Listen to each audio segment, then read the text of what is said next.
오늘 저녁에는 바울이 감사한 이유,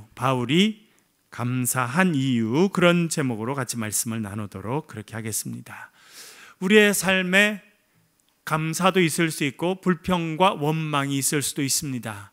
여러분, 우리가 말씀을 쭉 이렇게 읽고 묵상하는 가운데 살고 있습니다. 얼마나 좋은지, 하나님께서 우리에게 뭘 원하시는지 우리가 알게 됩니다. 이스라엘 백성들, 광야의 이스라엘 백성들, 하나님 은혜로 출애굽했습니다. 종살이 하던 땅에서 벗어나서 자유의 백성이 되었습니다. 그래서 광야를 살아갑니다. 그 광야에서 하나님 먹여주시는 만나와 메추라기를 먹고 하나님 주시는 물을 마시며 은혜 가운데 살았습니다. 그러나 그들의 입술에 가장 많았던 말은 불평과 원망이었다고 하는 것을 우리는 알게 됩니다. 여러분은 매일 어떤 말들을 많이 듣고 많이 하고 계십니까? 우리가 나오는 말은 우리 마음에 가득 차 있는 것이 나오게 돼 있습니다. 우리의 마음에 아무것도 없는 것이 나오기가 어렵습니다. 사람들은 다 자기의 마음에 가득 차 있고 자기의 생각에 가득 차 있는 것을 입으로 표현하고 말로 하게 되어 있습니다. 그래서 우리가 늘 말할 때 주의해야 하고 말의 지혜가 있어야 합니다. 그러면 여러분, 우리의 마음에 기쁨이 채워지고 감사가 채워질 수도 있고 원망과 불평과 분노가 채워질 수도 있습니다. 어떻게 해야 감사가 채워질 수 있습니까? 사실은 우리의 귀로 듣고 눈으로 보는 것이 우리의 마음에 많이 쌓여지게 되어 있습니다. 그래서 지혜로운 방법 중에 하나는 9시 뉴스나 8시 뉴스 많이 안 보는 겁니다. 여러분, 뉴스 보면 좋은 이야기가 많이 나옵니까? 별로 마음에 안 드는 이야기가 많이 나옵니까? 왜냐하면 뉴스는 사람들이 뭘 듣고 싶어 하는지를 정확하게 파악하고 있습니다. 여러분들이 생각하는 것보다 뉴스는요, 훨씬 더 정확하게 사람들의 심리를 파악하고 자기들 독자를 딱 이렇게 붙잡는 그런 단체로 오랫동안 활동해 왔습니다. 그래서 여러분, 대학이나 대학원 이런 데 가서 언론대학원 이런 데 가면요, 사람들이 도대체 뭘 듣고 싶어 하는지, 어디에 반응하는지 끊임없이 분석하고 그것을 다 이야기합니다. 여러분, 사람들은요, 옆집 사람이 또 내가 잘 아는 친구가 잘 되고 선한 일 하고 잘한다는 이야기를 듣고 싶을까요? 힘들고 어렵다는 이야기를 듣고 싶을까요?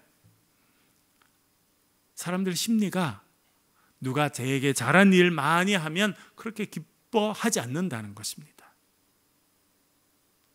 그래서 뉴스는요, 사람들 가운데 사람들이 좀 듣고 싶어하는 이야기 가운데서 불안함과 관련된 이야기들, 위험하다고 하는 이야기, 물론 이제 위험한 그런 이야기를 해줘야 우리가 대비할 수 있으니까. 그런데 사람의 마음들은 그렇게 발전돼 왔다는 것입니다.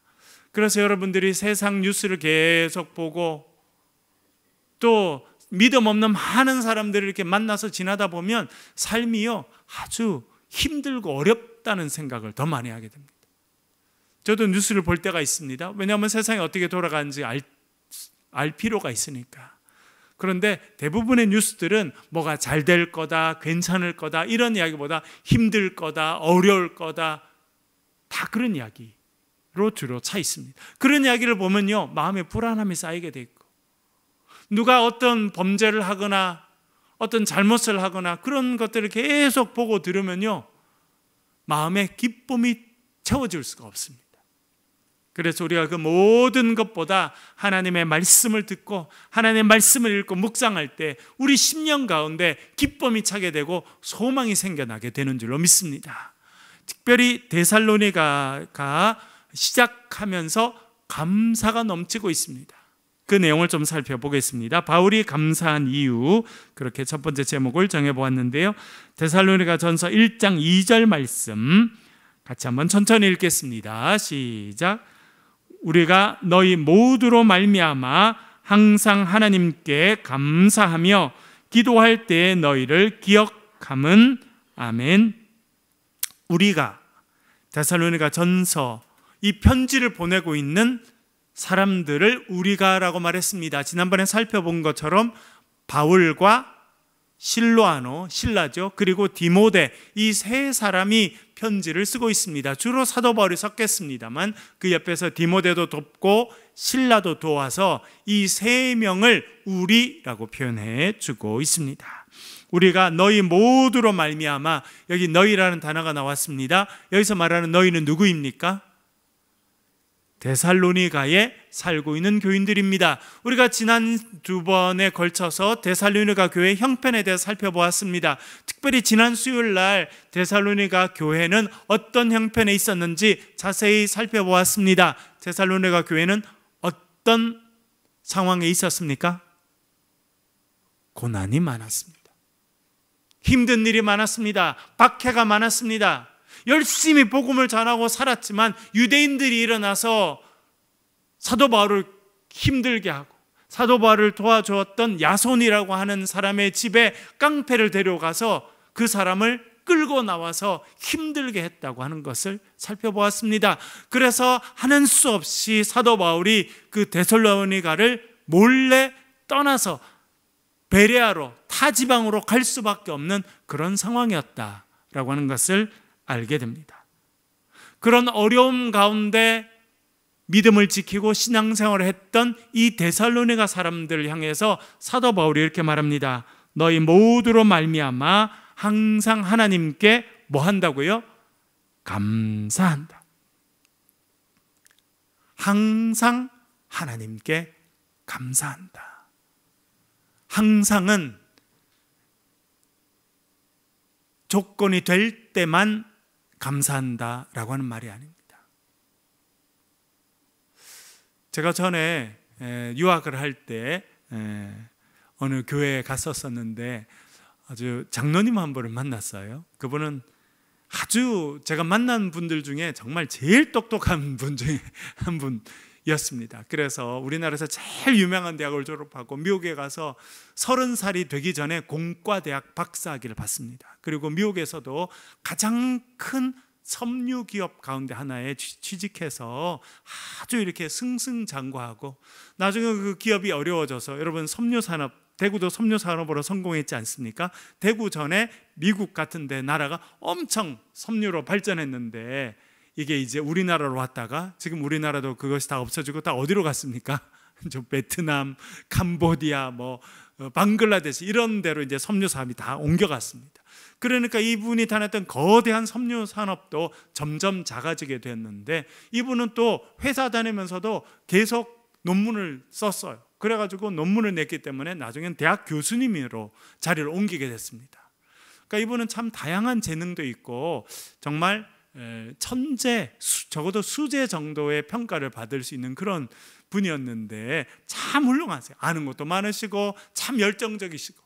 그런데 제가 이렇게 자세히 그 교회를 한 2년 같이 제가 유학할 때 다녔는데 잘 보니까 그 장로님 옆에 많은 사람들이 잘 안 갈라 하더라고요. 왜 그랬을까요? 일단은 비교가 되니까 이분은 모든 부분에 너무 훌륭하고 뛰어나고 그런데 좀 비교가 되니까 좀 가까이 가기가 좀 어려워요. 두 번째는 뭐냐면 옆에 가면 자주 혼날 때가 많아요. 왜 그럴까요? 이분은 기준이 높아요. 이분이 서울의 어느 모 고등학교를 1등으로 졸업했답니다. 그리고 1등으로 딱 졸업할 때쯤 담임선생님을 만났는데 담임선생님이 성적을 딱 보더니 그때 시험은 봤겠죠. 대학 입학 시험 같은 거 시험을 딱 봤는데 우리나라에 있는 어떤 대학, 어떤 과라도 지원하면 다 100% 합격이라고 그렇게 이야기하더랍니다. 그러니까 이분은 너무너무 똑똑하고 잘하시죠. 그래서 젊은 나이에 박사학위를 받고 대기업에 다니다가 또 대학에 가서 교수를 하시고 그렇게 열심히 살아오셨는데 본인 기준이 높으시니까 딴 분들 하는 게 별로 마음에 안 드는 거예요. 그래서 이분은 주로 참 잘했다, 참 훌륭하다, 괜찮다 이렇게 하기보다는 야, 너 좀 더 잘할 수 없냐? 이렇게 자주 말씀하시는 거예요. 그러니까 그분 옆에는 참 좋으신 분이고 배울 게 너무 많은데 옆에 사람들이 잘 안 가더라고요.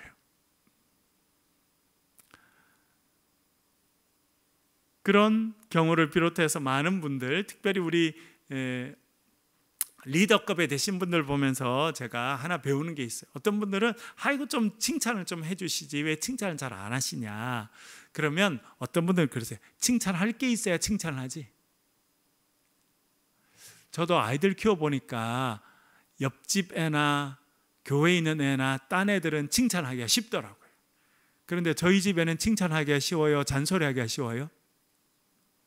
저만 그런 건 아니죠? 왜? 사랑의 마음이 더 크고 더 아끼는 마음이 더 많은데 참 신기한 것은 우리 자식은요 더 이렇게 뭔가 기대치가 있어서 그런지 참 칭찬이 잘 안 돼요. 격려해주기가 좀 어려워. 남의 집 아이들은 뭐 가끔만 봐도 아 예쁘다 잘한다 이렇게 하기가 참 쉽더라고요. 사도 바울도 목회하면서 사랑이 컸죠. 간절한 마음도 많았죠. 그러면서 또 사도 바울도 얼마나 이 기준이 높았겠습니까? 본인도 정말 엘리트 청년으로 바리새인으로 성장했습니다. 여러분 바리새인의 특징이 뭔지 아십니까? 율법으로 정죄하는 걸 제일 잘하는 사람들이 바리새인이 됩니다. 사도 바울도 그런 훈련을 받았어요. 그래서 젊은 엘리트 청년이었던 사도 바울은 교회를 보니까 율법의 눈으로 교회를 보니까 저 교회 안 되겠다. 예수 믿는 자들 보니까 안 되겠다. 그래서 교회를 박해하고 교인들을 박해하는 일, 힘들게 하는 그런 일을 했습니다.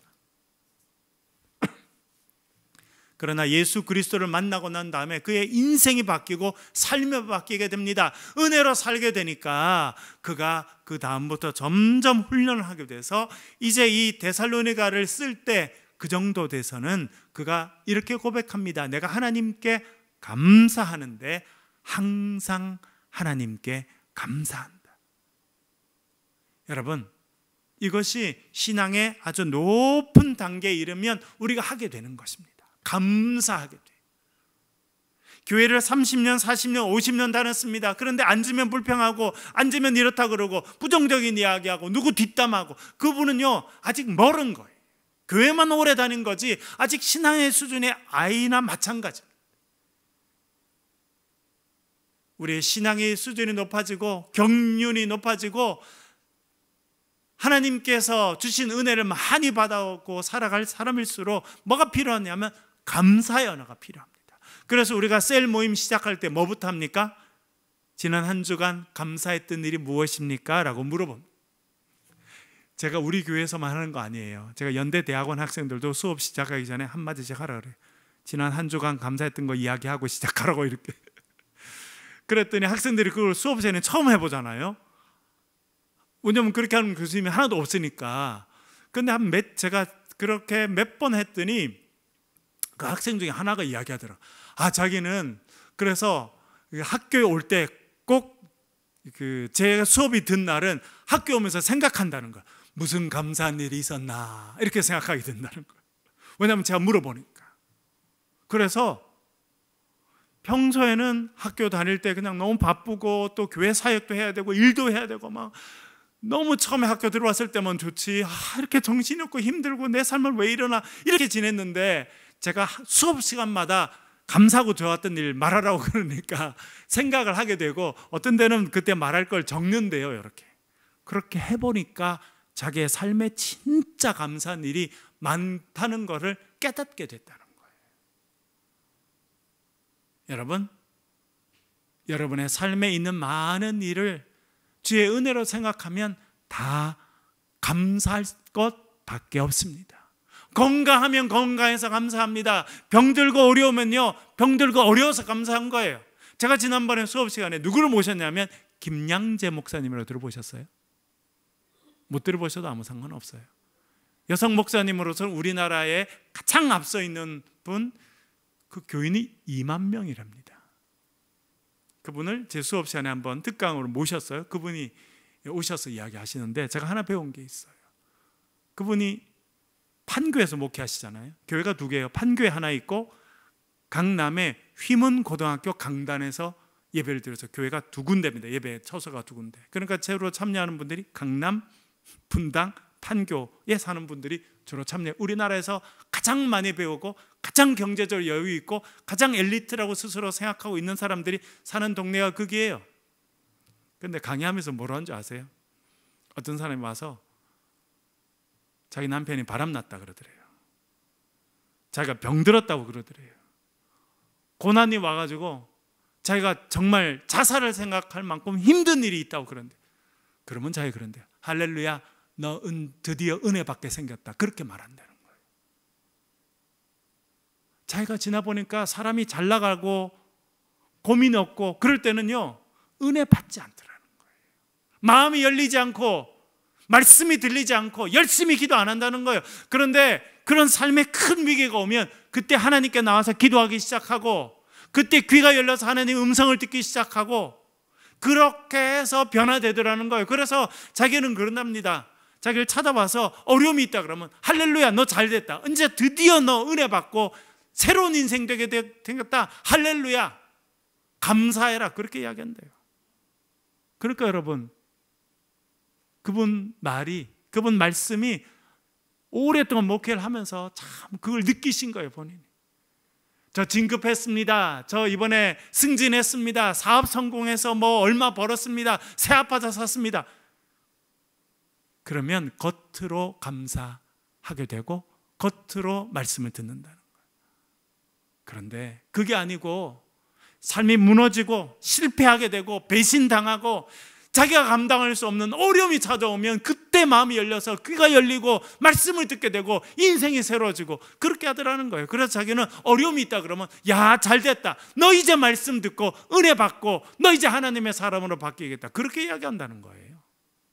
그러니까 여러분, 잘 돼도 감사하고 힘들어도 감사할 것이죠. 왜? 지금은 힘들지만 이 어려움을 통해서 나의 연약함이 드러날 것이고, 이 어려움을 통해서 하나님의 역사가 내 삶에 임할 것이고, 이 어려움을 통해서 내 인생이 바뀌어서 말씀을 듣는 인생, 하나님 은혜를 간증하는 인생이 될 것이니까, 그렇게 생각하면 다 감사할 수밖에 없는 것입니다. 그래서 사도 바울이 뭐라 말합니까?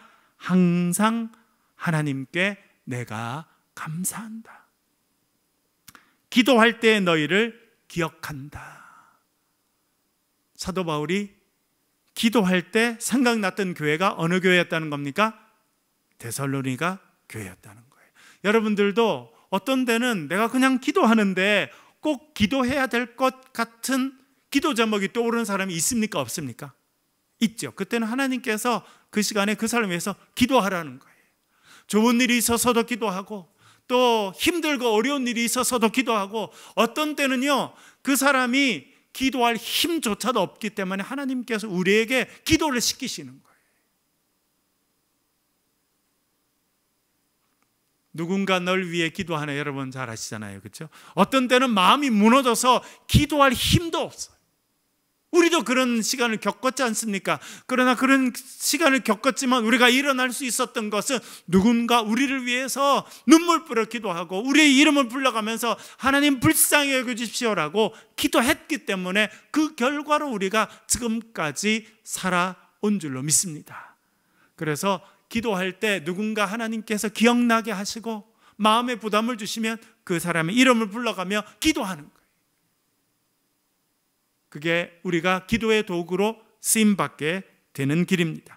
사도 바울은 이 데살로니가 교회로 인해서 늘 감사했어요. 그리고 기도할 때마다 데살로니가 교회를 생각하고 그 교회를 위해서 간구하는 삶을 살아갔다, 그렇게 고백하고 있습니다. 데살로니가 교회만 그런 것은 아닙니다. 그 바로 옆에 있는 빌립보 교회도 그랬었는데요, 우리가 지난번에 살펴보았습니다만 빌립보서 1장 3절 4절 한 번 다시 읽어보겠습니다. 3절 4절 같이 읽겠습니다. 시작.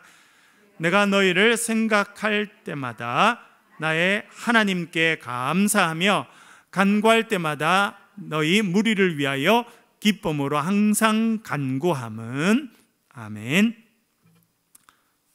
빌립보 교인들을 향해서 말합니다. 내가 너희를 생각할 때마다 나의 하나님께 감사하며. 여러분, 빌립보 교회는 그런 교회였던 거예요. 사도 바울이 빌립보 교회만 생각해도 감사가 넘쳤다는 겁니다. 그러면 뭐 빌립보 교회는 아무 어려움이 없고 완벽한 교회였겠습니까? 그렇지 않았습니다. 모든 초대 교회들이 문제가 있었어요.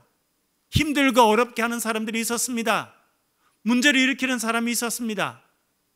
그러나 사도 바울은요, 그 교회가 존재하는 자체로 감사하고 그 교회에서 헌신하고 애쓰고 수고하는 하나님의 사람들이 있음으로 인해서 감사하고 지냈다는 것입니다. 그래서 내가 너희를 생각할 때마다 하나님께 감사한다. 간구할 때마다 너희를 무리를 위하여 기쁨으로 항상 간구한다. 그렇게 말해주고 있습니다. 왜 문제가 없겠습니까? 빌립보 교회에 문제가 있었어요. 어렵고 힘든 일이 있지만 감사함으로 기도합니다. 기쁨으로 기도합니다. 왜 그렇습니까? 하나님 지금까지 함께 하셨으니 감사하고, 지금 문제가 있지만 이 문제로 인해서 그 교회가 더 성숙할 것이니, 그 교회가 더 기도하게 될 것이니 주님께 감사하고 그 기도를 들어주실 하나님께 감사하고 기뻐한다. 그렇게 말씀하고 있습니다.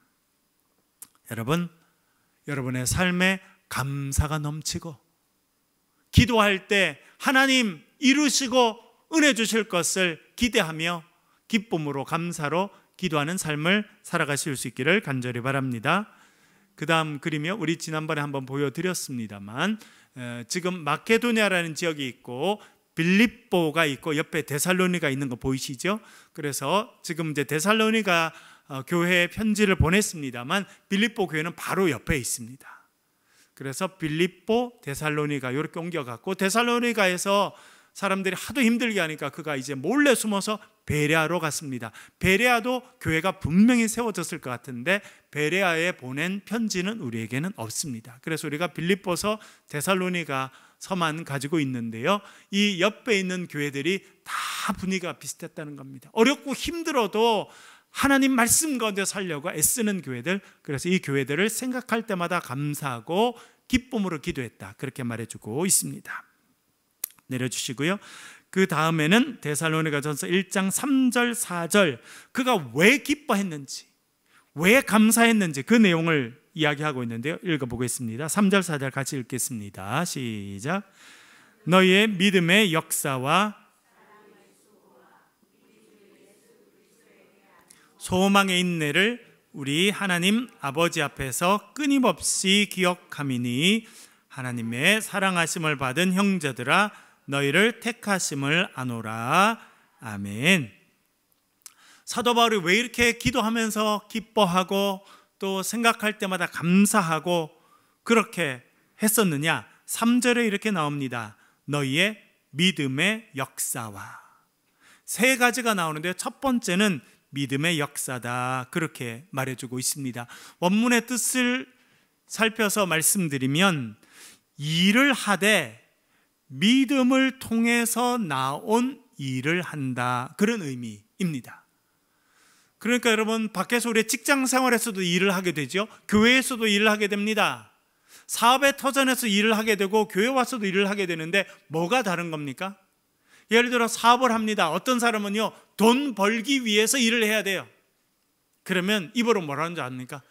아이고, 언제 이 일 끝나가지고 좀 쉬나? 지긋지긋하다. 먹고 살아야 되니까 이 일, 내가 이런 일까지도 해야 되나? 그런 사람들이 많아요. 그런 사람은요, 먹고 살기 위해서 일을 하는 거고 돈을 벌기 위해서 종처럼 일하는 거예요. 그런 일이 아닙니다. 여기서 말하는 일은요, 그런 일이 아니에요.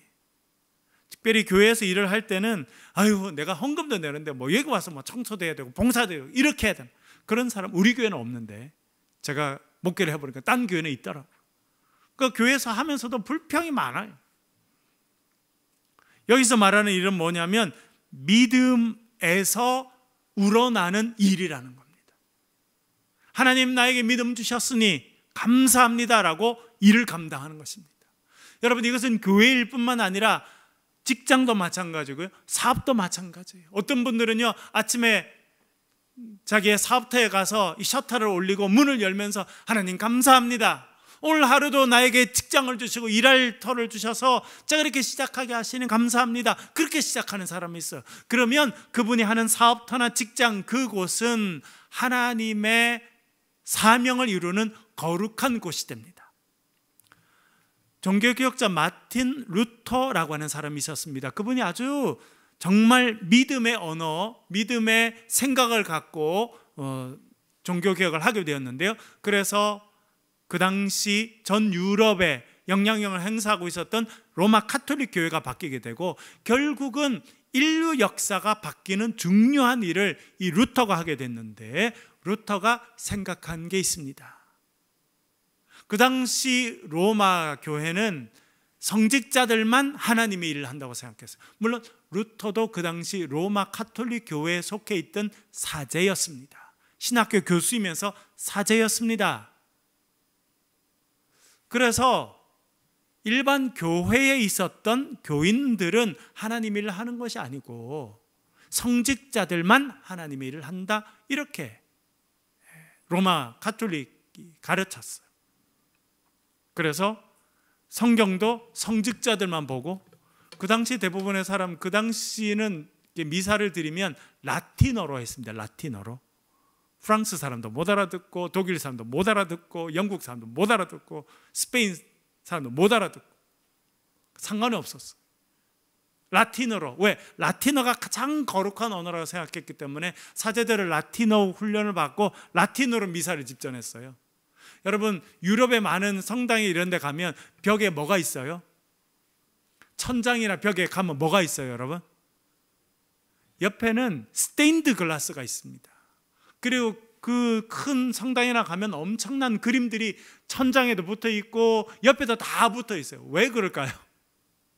미사 드리는 동안 사람들은 못 알아들었습니다. 라틴어를 알아듣는 사람은 거의 없었어요. 그 앉아서 뭐 했겠어요? 옆에 본 거죠. 뭐 그림 있나. 사람들이, 교인들이 알아듣지 못하는 언어로 미사를 집전했다니까요. 그래서 사람들이 그렇게 그림을 그리고 조각을 만들어 놓고 이런 것들이 발전할 수밖에 없었습니다.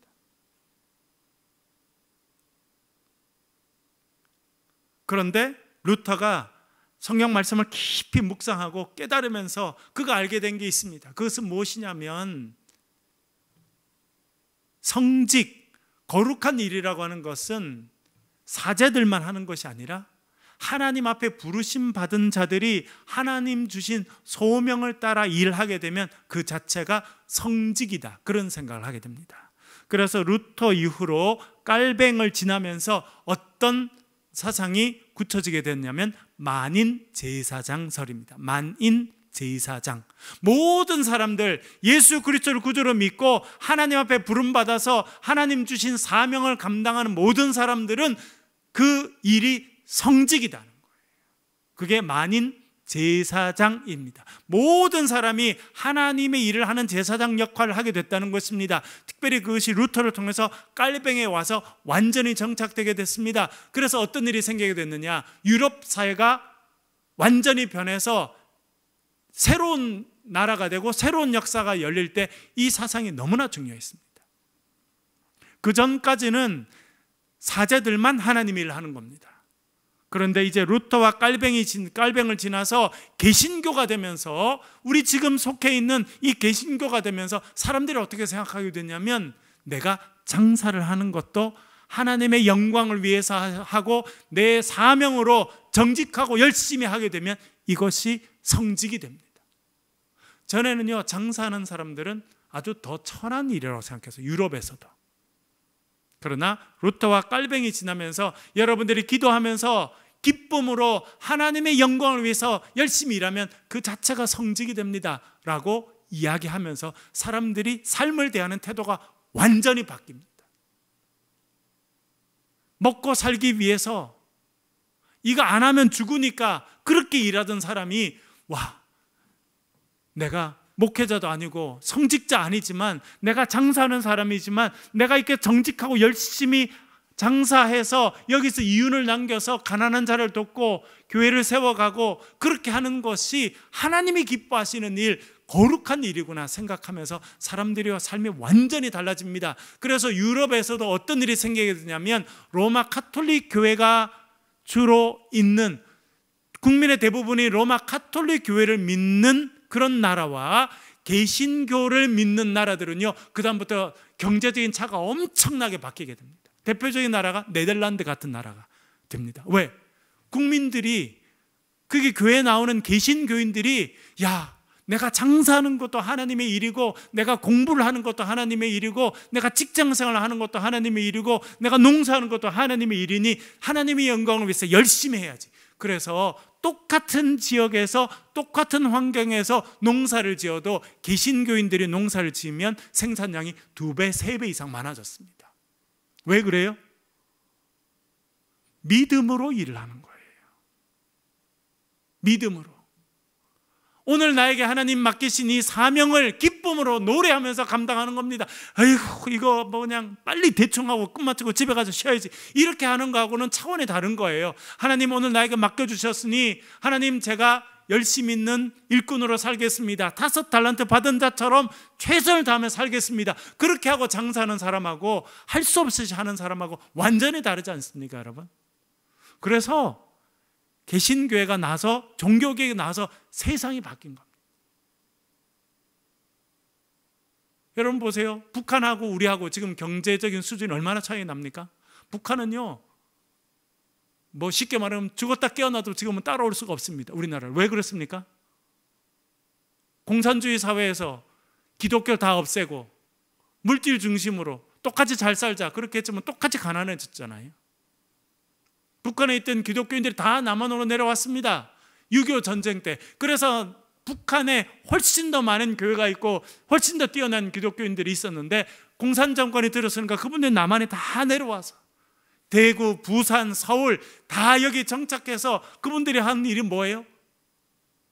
교회부터 세웠어요. 아이들 교육부터 했어요. 그리고 아침부터 저녁까지 열심히 일을 하게 됐습니다. 그래서 이 남한 사회가 완전히 바뀐 것 중에 하나는 북한에 있던 많은 기독교인들이 내려와서 여기서 자기의 삶에서 하나님 맡기신 일을 최선을 다해서 살아가는 그런 모습을 보여줬기 때문에 이 사회가 바뀌게 된 것입니다. 여러분, 매일 아침에 여러분들이 하는 직장이나 사업터나 어디든지 하나님 감사합니다, 나에게 이 일을 맡겨주셨으니 오늘도 기쁨으로 감사하며 감당하겠습니다. 여러분, 그렇게 하루를 시작하실 수 있기를 바랍니다.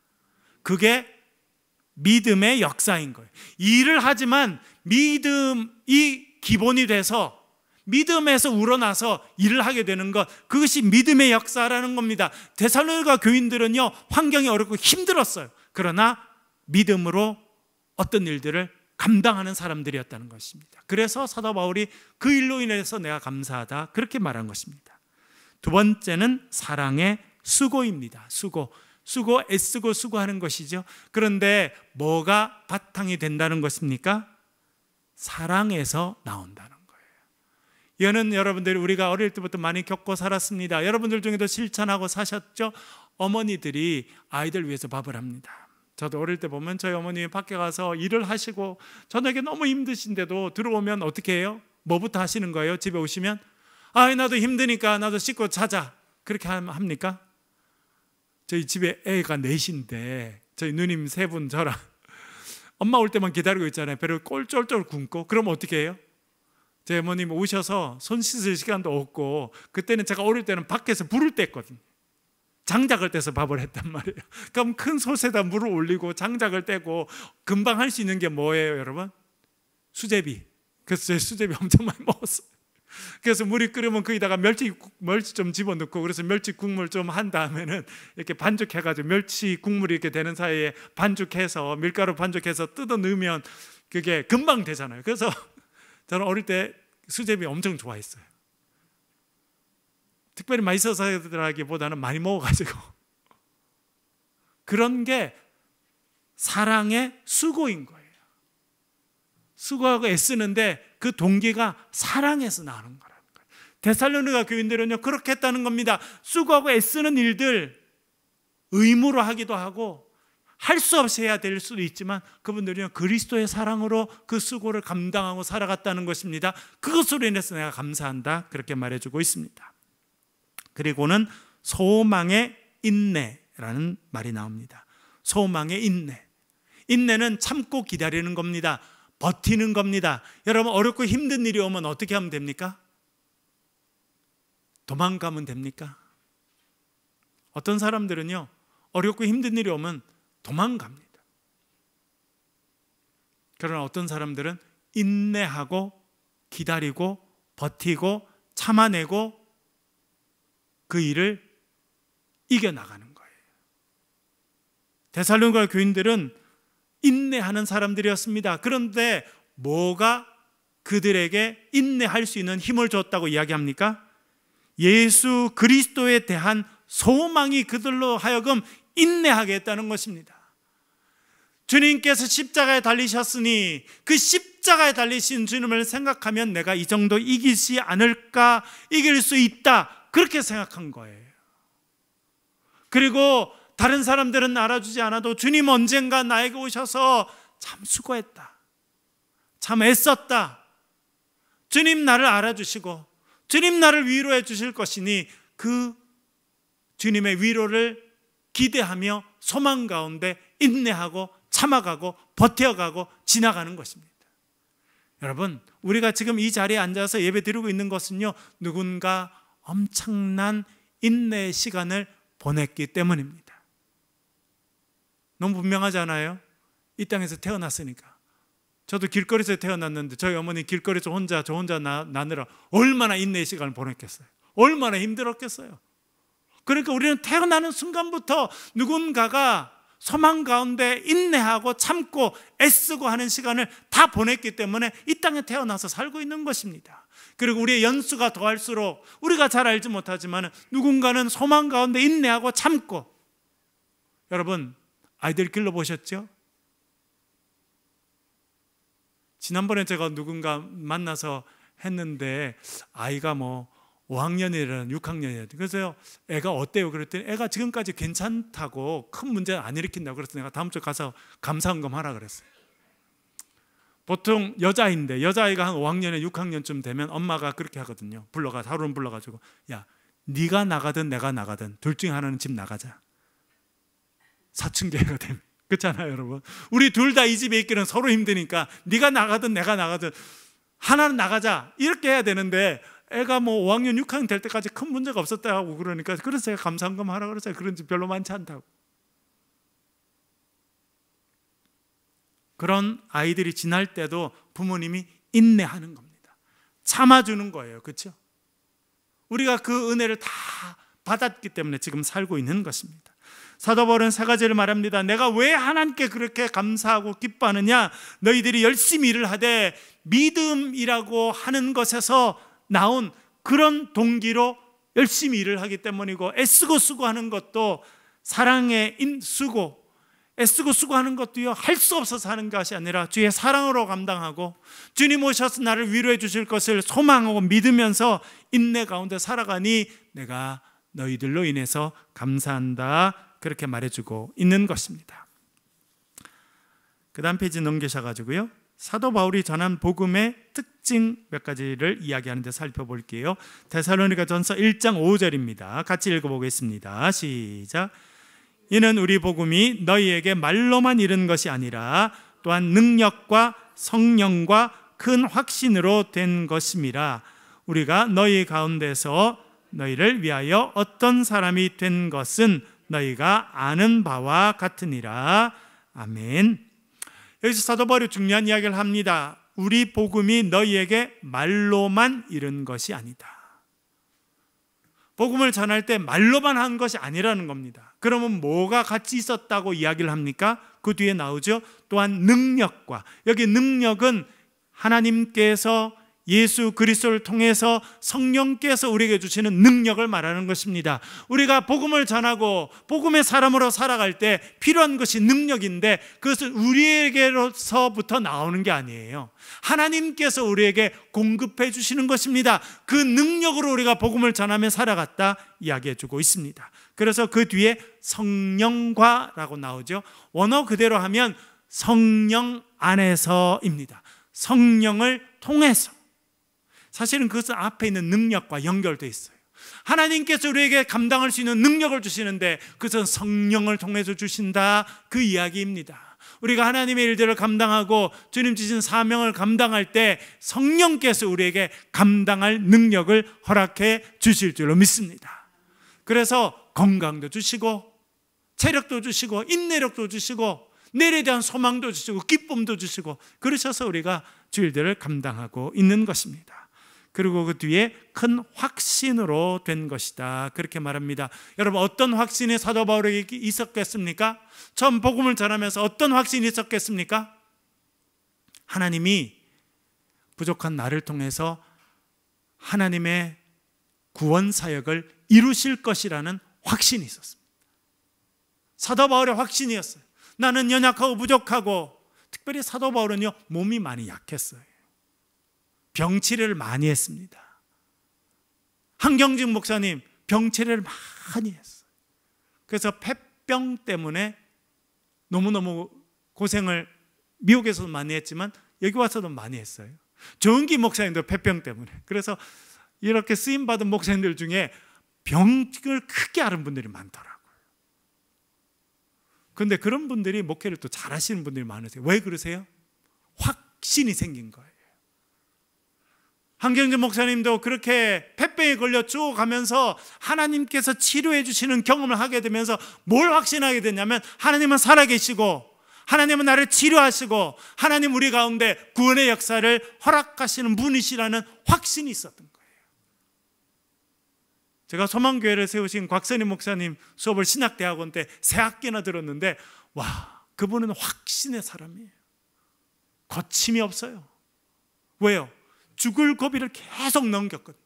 북한에서 죽을 고비를 넘겼죠. 남한에 와서도 엄청난, 정말 상상할 수 없는 그런 어려움들을 거쳤는데, 그때마다 자기가 하나님께 기도했더니 하나님이 건져주시고 구원해 주시고 다음 길을 열어주시고 만날 사람을 붙여주시고, 그렇게 하니까 이분은요, 확신 건져 사는 거예요. 지금 어렵다 할지라도 하나님 함께 하시니, 하나님 나를 통해서 역사하실 것이니 두려움이 없는 거예요. 그래서 사람 눈치를 안 보고 살시더라고요, 그분.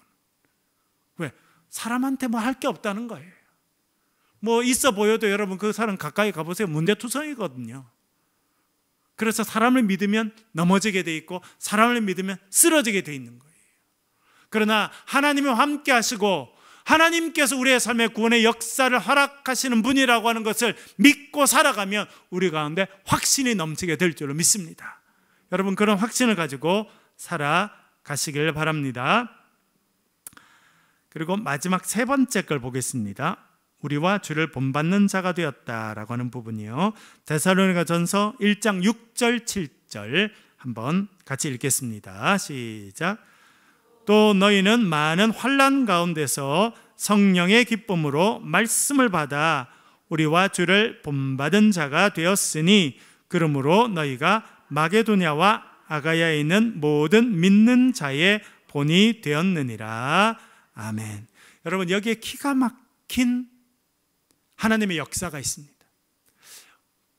저와 여러분뿐만 아니라 우리 교회가 이제 기도하고 소망해야 될 그 말씀이 여기 있어요. 그 무엇이냐면, 우리가 그리스도와, 여기 바울이죠. 우리는 바울과 그 선교팀인데요, 사도 바울은 뭐라 그러냐면, 우리와 주를 너희들이 본받는 자가 되었다. 어떤 환경에서 본받았다는 겁니까? 많은 환난 가운데서 성령의 기쁨으로 말씀을 받아서 우리와 주를 본받는 자가 되었다. 여러분, 삶의 롤 모델이 필요합니다. 이 시대의 어려움이 뭡니까? 이 시대의 젊은이들이 왜 방황합니까?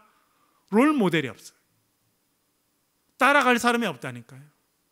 존경하는 사람이 없습니다. 우리나라에 누가 존경하느냐? 정치인 중에 경제인 중에 보면요, 다 문제가 있어가지고 본받을 사람이 없어요. 그게 이 시대의 비극입니다. 그런데 데살로니가 교인들에게는요, 본받을 모델이 있었습니다. 누가 모델이었습니까? 눈에 보이는 것은 사도 바울이었어요. 복음을 전해준 사도 바울. 그리고 이 사도 바울이 본받은 사람은 예수 그리스도였습니다. 그래서 사도 바울은요, 너희들은 나를 본받는 자가 되라, 빌립보서에도 이야기하고 여러 번 이야기하는데, 왜냐하면 내가 주를 잘 본받기 때문이다, 그렇게 이야기했습니다. 그래서 데살로니가 교회는요, 딱 롤 모델이 있었습니다. 롤 모델이 누구였다는 것입니까? 인간적으로는 사도 바울이었고 더 크게는 그리스도였습니다. 여러분, 여러분의 삶이 그리스도를 본받는 인생이 되기를 날마다 결단하며 살아가실 수 있기를 간절히 바랍니다. 우리 젊은이들이 본받을 사람이 없어요. 그래서 우리가 우리 젊은이들에게 그리스도를 본받으라라고 알려줘야 되는 거예요. 사람은요 다 문제투성이에요. 잠시 문제가 안 드러날 뿐이고 우리가 몰랄 뿐입니다. 그래서 우리가 예수 그리스도를 소개해주고 복음을 소개해줘야 될 이유가 그게 있는 거예요. 그래서 우리의 젊은이들이, 우리의 자녀들이 예수 그리스도를 본받게 되면요 그들의 인생이 바뀌게 되는 것입니다. 데살로니가 교회는요 환난과 어려움이 많았지만 복음을 전해준 사도 바울을 모델로 삼았어요. 그리고 사도 바울이 알려주는 그리스도를 본받는 인생이 되었다, 그렇게 말해주고 있었습니다. 그랬더니 어떻게 되었느냐? 너희가 마게도냐와 아가야에 있는 모든 믿는 자의 뭐가 되었다고요? 본이 되었다. 우리나라가 위대한 것 중에 하나는 뭐냐면 6.25 끝마치고 난 다음에 세계 수많은 나라, 특별히 미국에서 엄청난 원조를 받는 나라였습니다. 우리나라 1년 소득이 53년에 1인당 국민소득 57달러였습니다. 57달러. 1년에 57달러. 지금 말하면 7만 원. 1년에 7만 원으로 한 사람이 1년에 7만 원을 먹고 살아야 되는 나라였어요. 얼마나 지질이 가난했겠습니까? 그래서 원조를 받았어요. 미국에서 엄청나게 많이 생산된 옥수수 이런 거 실어봐가지고, 그렇죠? 그래서 옥수수 빵도 만들어주고 원조를 받았어요. 그런데 하나님 은혜로 우리나라가 거의 유일하게 원조를 받던 나라에서 원조를 주는 나라로 바뀌었어요. 얼마나 하나님의 큰 은혜입니까? 오늘 데살로니가 교회가 그렇게 됐다는 거예요. 환난 가운데 모범을 보고 살았어요. 사도 바울을 모범으로 삼고 예수 그리스도를 모범으로 삼고 열심히 살았더니 하나님께서 어떤 은혜를 주셨냐면 이 데살로니가 교회가 마케도니아와 아가야에 있는 모든 사람들의 뭐가 됐다고요? 본이 되었다, 모델이 되었다는 거예요. 여러분, 우리의 인생이 그렇게 되면 참 좋겠습니다. 우리도 누군가를 본받고 살아갔는데 우리의 인생이 노년이 됩니다. 하나님 앞에 갈 때가 점점 가까이 되면 우리가 누군가의 삶의 모델이 되는 거예요. 그런 인생이 아름다운 인생이고 그런 인생이 하나님 앞에 쓰임받는 인생이 되는 것입니다. 여러분, 삶에도 누군가를 본받고 살아가고 언젠가 하나님이 세워주실 때 여러분들을 본받는 사람들이 생겨나는 그런 인생이 될 수 있기를 주의 이름으로 간절히 축원합니다. 우리 한번 기도하겠습니다. 우리 기도할 때 말씀을 가지고 기도하겠습니다. 하나님, 우리가 늘 감사하며 살게 도와주십시오. 기도해 주시고 할 수 없어서 일하는 것이 아니라 감사함으로 일하고 믿음으로 일하고 애쓰고 수고할 때 우리가 예수 그리스도를 본받는 자들이 되게 하시고 누군가의 또 모델이 되는 자가 되게 해달라고 기도해 주시고, 이번 또 토요일 날 또 결혼 예식이 있습니다. 그 또 가정과 또 결혼 모든 예식도 멀리 왔다 갔다 하는 길 또 은혜 가운데 잘 이루어지게 해달라고 기도해 주시길 부탁드립니다. 우리 소리를 내서 동성으로 같이 한번 기도하겠습니다. 아버지 하나님,